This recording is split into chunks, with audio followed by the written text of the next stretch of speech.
Mesdames et messieurs, place your bets.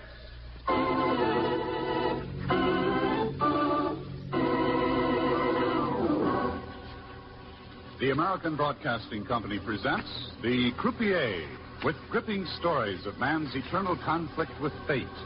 Written and directed by Milton Geiger. And tonight starring Mr. Vincent Price as the Roman.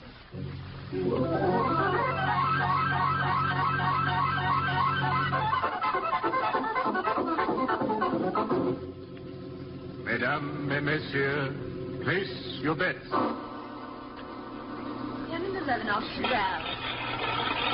I am the croupier. I spin the wheel of life. You, the players, make your fortune, your future, what you will. It is for you to choose the path. Jealousy, envy, hatred, fear, happiness, love, peace. These are the dark and the bright colors of the soul. So, mesdames et messieurs, the wheel of life spins. Place your bet.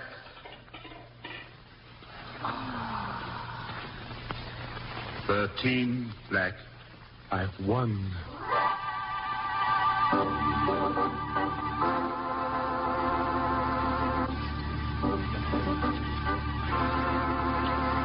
He won. A rather unusual player at my right. A Roman. Yes, a Roman warrior in brass helmet and steel armor. Here, at my wheel of fate. Now.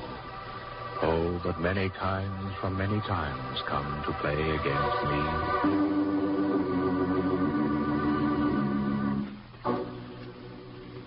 What is his desperate chance, this armored soldier from another age? Listen to his thoughts. Mercy, peace, redemption. Gods, let me die.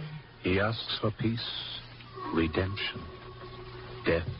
When others plead for life, what does he mean? Why this dark choice? Let's see. Go with him to another place than this. The ocean. Night. Fog off the coast of California.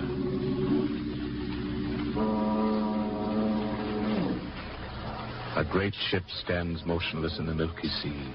On the deck stands a solitary figure. The fog is thick. Yet he knows that two people are in the water, tired of swimming, limp in their life preservers. He knows.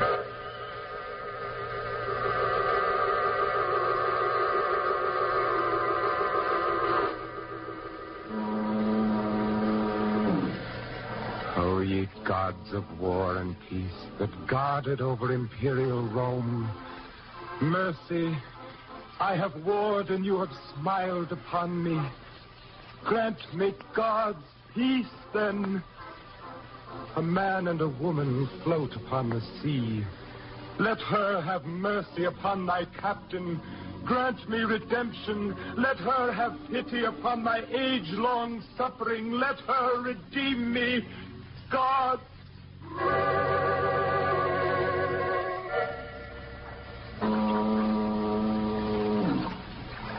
We'd been in the water for hours, Lorna and I, ever since a sudden squall had swamped our cabin cruiser off San Clemente. In taking the trip, I had hoped once again that by being together and vastly alone, my wife and I would be drawn together, that the barrier between us might melt. But no, Dennis had always been there, in her mind, in her heart. And I, her husband, would never replace the memory of Dennis. The very destruction of our boat had seemed a token that further effort was useless. I don't know how long we'd been in the water when that immense hulk loomed out of the fog. A ship. Lorna, a ship. Where? I don't... Straight ahead. Anchored. Oh. Ahoy! Ship! Ahoy there! No answer. Ahoy there! Stand by for survivors! Nothing. Ahoy there! Survivors overside! Oh, what's the matter with them? I don't know. This is queer. I don't know.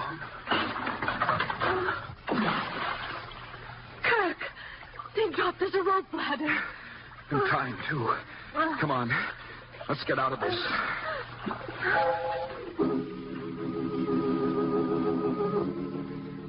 We seemed to climb for miles before we reached the top of the ladder and the deck of the silent ship. No one greeted us. No one. And not a light showing. The wide, unobstructed expanse of deck, the great size of the vessel, slowly forced one bewildering conviction upon me. We were on an aircraft carrier. Aircraft carrier? It's got to be. What would an aircraft carrier be doing hiding out in the fog in peacetime? I don't know. And where is everybody? I don't know. Follow me, but watch yourself. Stay close. Where to? Below, the captain's quarters. Somebody must be on board.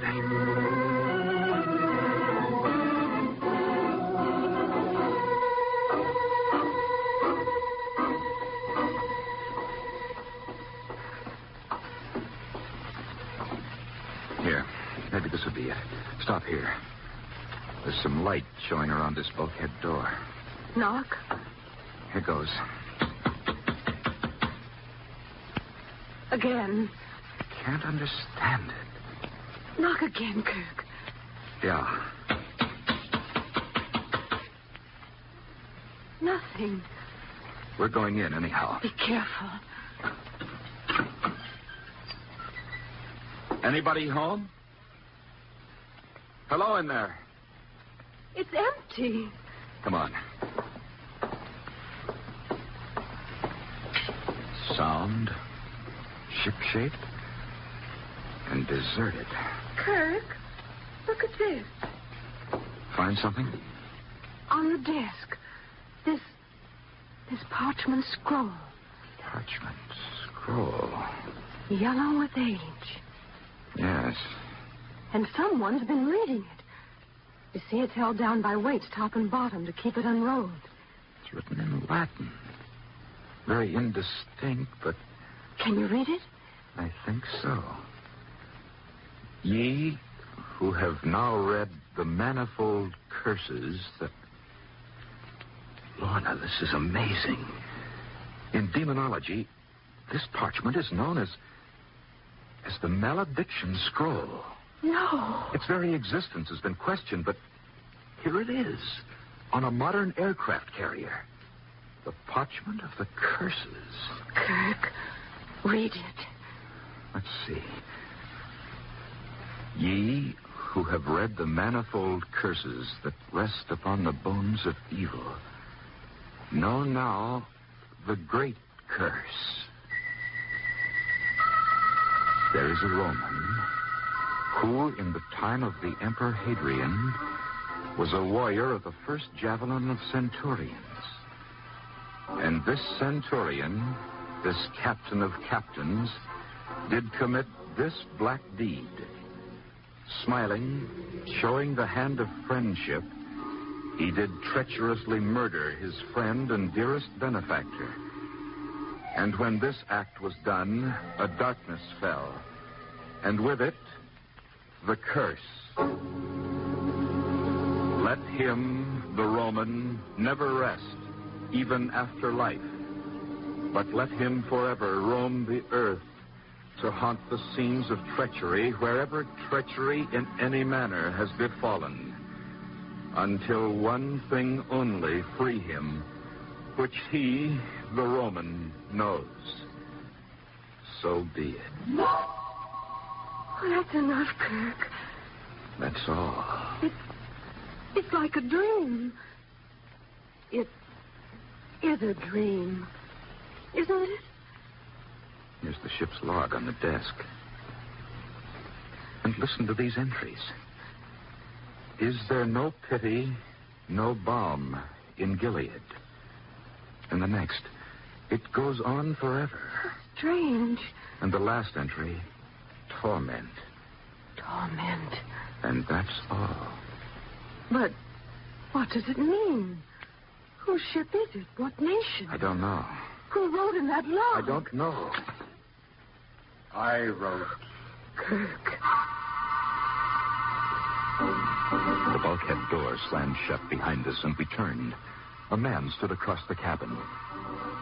A man who wore the plumed brass helmet, the steel armor and broadsword, and the scarlet cloak of a centurion in the legions of Publius Hadrianus, almost 2,000 years before.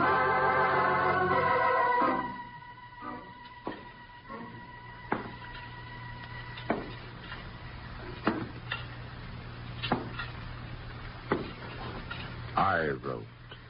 Who are you? You do not know. Tell me. There is a Roman who in the time of the Emperor Hadrian... Oh, no. So be it. See here, this is enough of trumped-up mystery and clowning in rented armor. I tell you I am that captain of the Maledictions.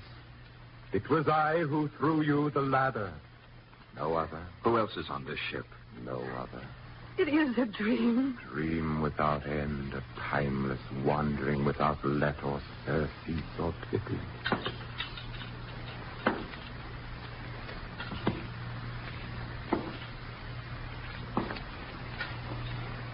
When you wake, consider how you dreamed of the accursed Roman. Rest well, you who can rest.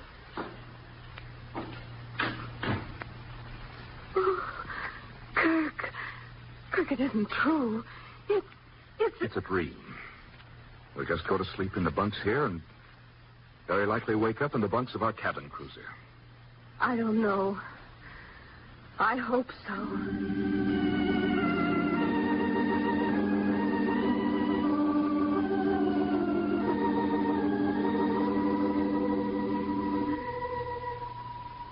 Woman, Yes?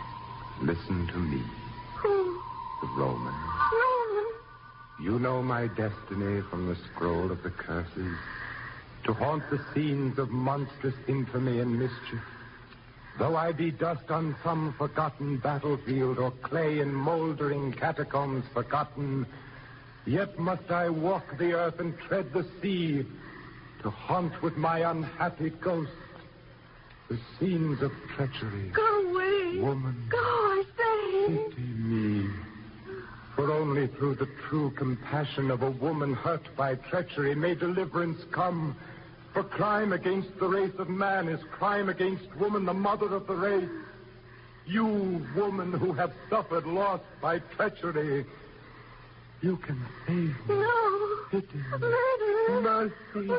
Yes, I pity you. Now go. Useless. Others have said I pity you and wept. The terror moves their lips as it moves yours, and I am captive still. Useless. Useless. Useless.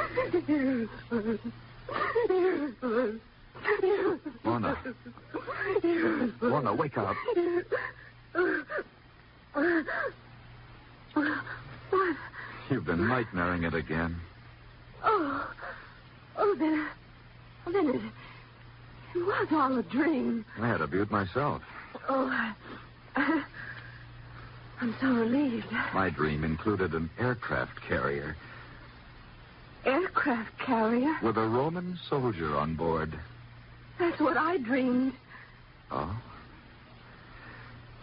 Well, that's one thing we have in common anyhow. Kirk, Our dreams. don't. Sorry. Kirk, listen. Engines? Yes. And we're still dreaming. I don't think so, Kirk. I think we're still on that ship. And there is a ship. And that Roman. And we're moving. The ship is underway.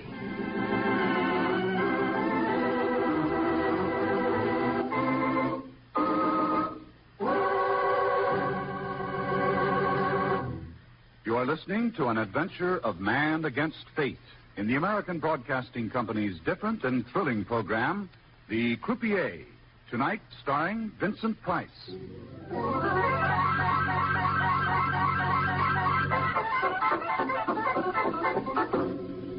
The Roman has placed his bet. He plays for peace, redemption. Let's see how it all ends. Lorna and Kirk come up on deck. The wet fog stings their eyes. A wild wind hisses about the speeding ship. The wind and the fog. The wind. The wind.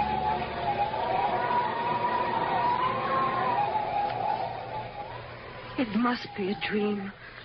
No ship ever went this fast. Lorna, the whole thing is nothing more than a tricked-up version of the Flying Dutchman legend. The blaspheming Dutchman doomed around the Horn forever until a woman's love should save him. For Dutchman, read Roman. For woman's love, read pity. Explain the ship. The obvious explanation. Radio control. And the Roman? A madman. The Malediction Scroll. A forgery. Or the real article that may have inspired our tin soldier's masquerade. The speed of this ship. Fog distorts human perceptions, Lorna. Also, we may just be aboard a top naval secret. And that's an idea. What? The ship's radio. Any signal at all would attract the Navy's attention if this is an experimental craft. Let's find the radio room.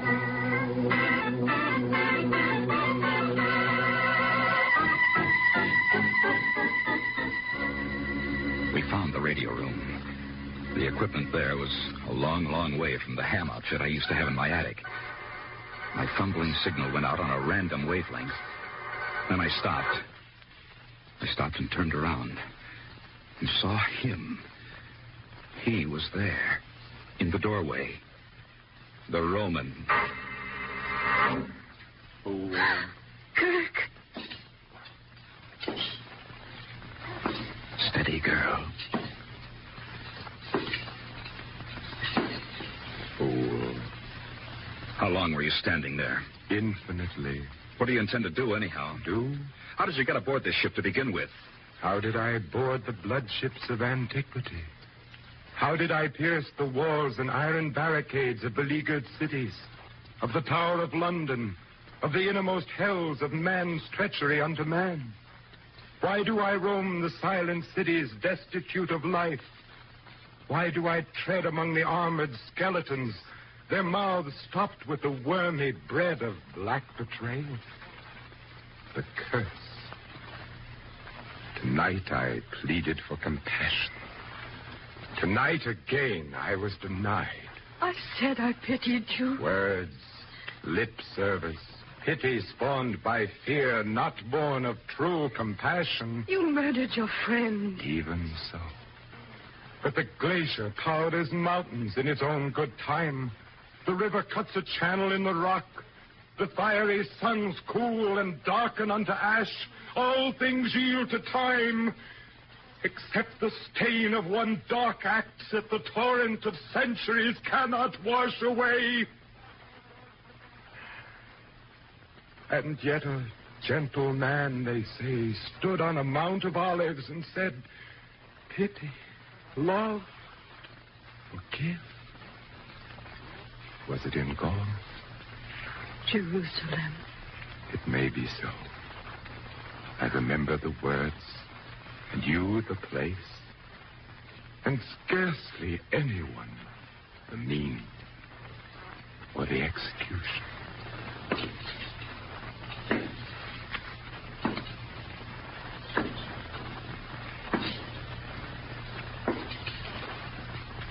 Scarcely anyone.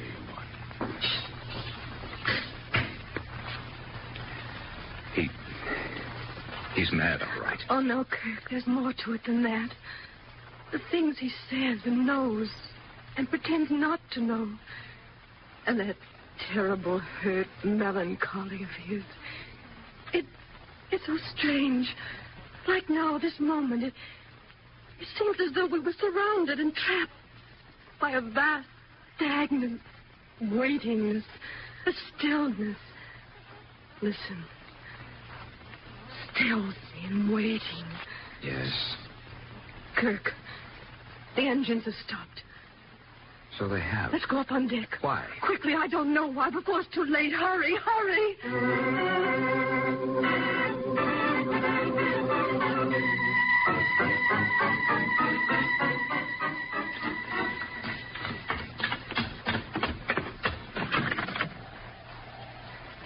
Wait, Lorna.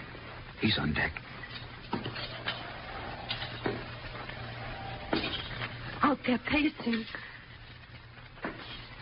Here he comes. He's in a dreadful state. Enough. Gods, have I not endured enough? Let me return to mine own time and to the dust of my comrades. An end to all this. I'm going to talk to that man. Kirk. You, Roman. Kirk. You, whoever you are. I have told you who I am. That's not enough. We can't swallow that story of yours. You will have proof. When? Presently. Kirk. Kirk. I did not will myself upon this ship, or all the others. And there have been many others. Galleys, triremes, tetradremes, the spice ships of the Indies, the caravels of Cathay, the Armada, privateers, men of war. An aircraft carrier. Many ships and many wheels have carried me to my single destiny and my countless destinations. The Inquisition. The place of the faggot where Joan of Arc found agony and sainthood. The cell of treachery where Cortez parleyed with unlucky Montezuma. And who in the wake of civil strife saw the armies sheathe the sword and unsheathed his sword? Why, I, the Roman, where one named Lincoln sighed and closed his eyes forever.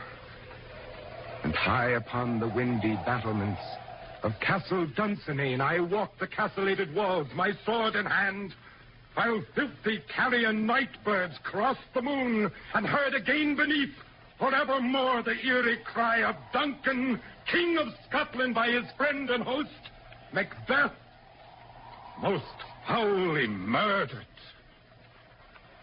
So the centuries crowded with perfidy. I follow my evil and unremitting star to haunt the scene of monstrous mischief and betrayal. So the centuries, so tonight. Roman, what happened here? Leave this ship. Leave it. You will not perish, mark me. That's reassuring. I say go. You're crazy. The time is at hand. Listen. Wind. Yes, master. My sword, master. And I am unredeemed, and treachery unpurified, unpurged, lives festering upon the corrupt earth. I have failed. Poor man, poor man. God!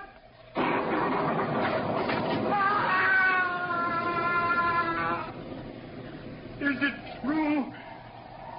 Am I delivered? The woman spoke, and the sword broke from my hand. God! A woman's soul spoke and did not counsel with her fear, but spoke in pity, and I am redeemed. Shout, legions! Rejoice, ye maniples of Triere! Receive me, dust of my yesterdays! Welcome me, comrades!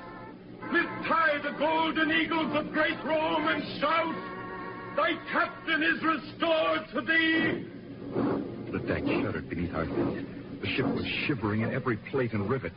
Strange blue flames glowed coldly, eerily from the superstructure of the ship. St. Elmo's fire. We were sinking. The carrier was going down. And by thy spears, O legion, centurions thy brother, javelins thy leader, comrade who died by my hand, be comrade again to me. I am delivered. I am delivered. Senatus populus quae Romanus, the Senate, the people, and the armies of Rome, All hail! All hail! All hail! Lorna, we're sinking. Jump clear. Jump!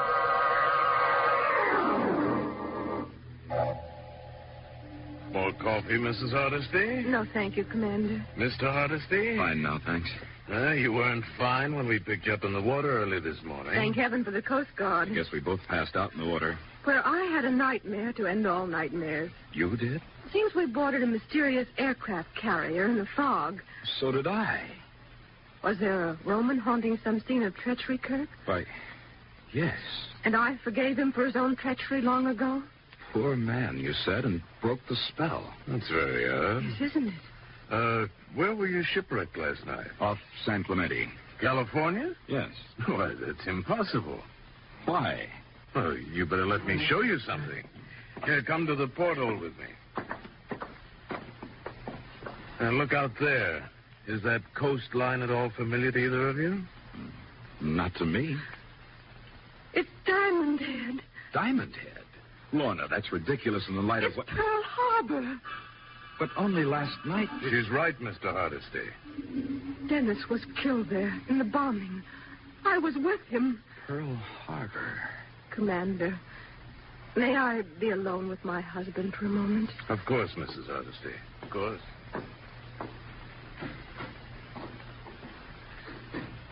Kirk. Lorna. Something happened, Kirk. Something made it happen.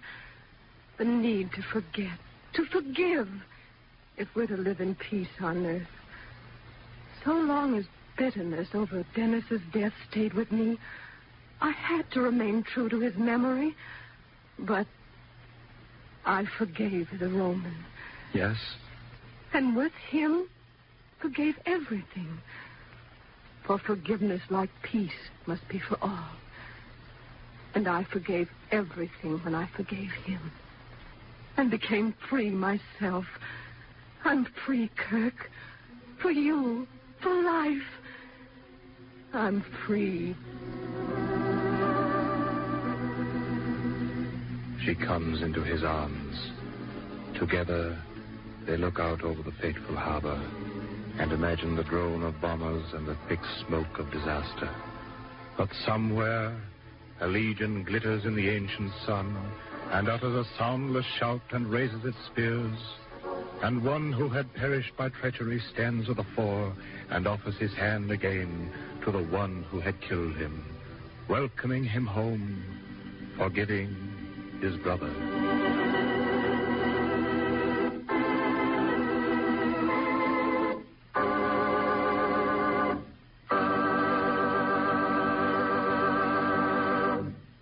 The American Broadcasting Company has just presented the first in its unique new series, The Croupier, tonight starring Vincent Price as the Roman. Every week at this time, the Croupier spins his wheel of life for a strange drama of man against fate. The Croupier.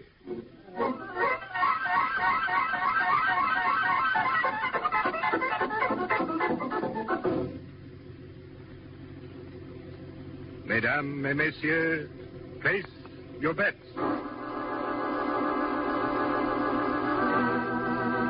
Don't miss next week's gripping play when the American Broadcasting Company again brings you a drama of man against fate in The Croupier.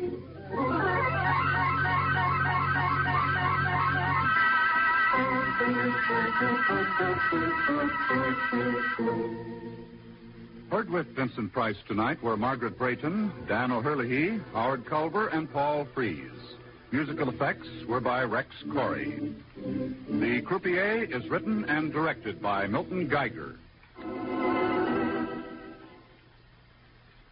Preceding program was released earlier today to our listeners in the East and transcribed for a presentation to the West Coast audience at this time.